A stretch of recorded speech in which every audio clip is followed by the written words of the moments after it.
টাঙ্গাইলের কালিহাতীতে বাণিজ্যিকভাবে শুরু হয়েছে ননি ফল চাষ।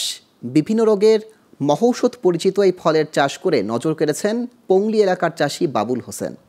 জানা গেছে, করোনা মহামারী শুরু হওয়ার আগে ভারতে ভেষজ উদ্ভিদ বিষয়ে একটি কর্মশালায় অংশ নেন বাবুল। সেখান থেকে উদ্বুদ্ধ হয়ে তিনি দেশে এসে এই ফল চাষ শুরু করেন।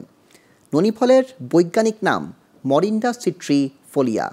এটি আফ্রিকা মহাদেশের একটি ফল, তবে ভারত উপমহাদেশেও জন্মায়। জেলা কৃষি অফিস বলছে, এই ফল চাষে সব ধরনের সহযোগিতা দেয়া হবে। টাঙ্গাইল থেকে রুমি আক্তার পলির তথ্য ও চিত্র ডেস্ক রিপোর্ট। এটি ননি গাছ আর ফল ধরে 12 মাস। এই ফল বিক্রি হয় 1500 থেকে 2000 টাকা কেজি দরে, আর চারা বিক্রি হয় 600 থেকে 1000 টাকায়। ননি গাছের পাতা ও ফল মানবদেহের রোগ প্রতিরোধ ক্ষমতা বাড়ানোর মহৌষধ। বর্তমানে বিভিন্ন খাদ্যদ্রব্য ও ঔষধ প্রস্তুতকারী প্রতিষ্ঠান ননি ফুলের রস বাজারজাত করছে।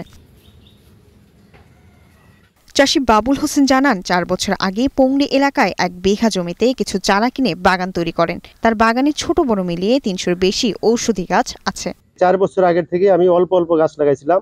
3.5 বছর মোটামুটি আমার ফল হওয়া শুরু হয়েছে।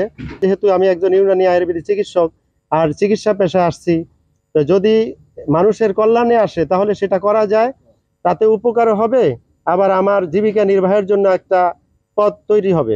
তার এই বাগান দেখতে আসছেন অনেক বাগান মালিক। তারা গাছের চারা ও ফল কিনেও নিয়ে যান। ইন্টারনেট থেকে জানতে পেরেছেন এই ফল ও গাছের পাতা অম্ল ও চর্মরোগের কাজ করে। ননি ফল একটা উপকারী ফল, ক্যান্সারের পক্ষে খুব ভালো এবং এটা 101টা রোগের জন্য খুব উপকারী। এখান থেকে আমিও নিজেও ফল টল নিয়ে খাইছি, মাজার ব্যথার জন্য এবং কি ডায়াবেটিক্সের জন্য। ক্যান্সারের সমস্যা ভালো হয়, পেটের পীড়া ভালো হয়, গ্যাস্ট্রিকের পীড়া ভালো হয়, বিভিন্ন রোগ ভালো হয়। টাঙ্গাইল কৃষি সম্প্রসারণ অধিদপ্তরের উপপরিচালক মোহাম্মদ কবির হোসেন জানান, এই ফল বিভিন্ন রোগের ওষুধ হিসেবে কাজ করে, এমনকি ক্যান্সার প্রতিরোধেও সহায়তা করে। এটি অ্যান্টিঅক্সিডেন্ট সমৃদ্ধ, ভিটামিন এ হতে আরম্ভ করে প্রত্যেকটি পুষ্টি উপাদানই এতে পর্যাপ্ত পরিমাণ রয়েছে, যার কারণে বিজ্ঞানীরা মনে করছে যে এটি আমাদের শরীরে যে রোগ প্রতিরোধ ক্ষমতা বাড়াতে বিশেষ ভূমিকা রাখবে। দেশে দিন দিন ভেষজ গাছ কমে যাচ্ছে, তাই নিজেদের স্বার্থে আরও বেশি ভেষজ গাছ লাগানোর প্রয়োজন বলে মনে করেন টাঙ্গাইলবাসী।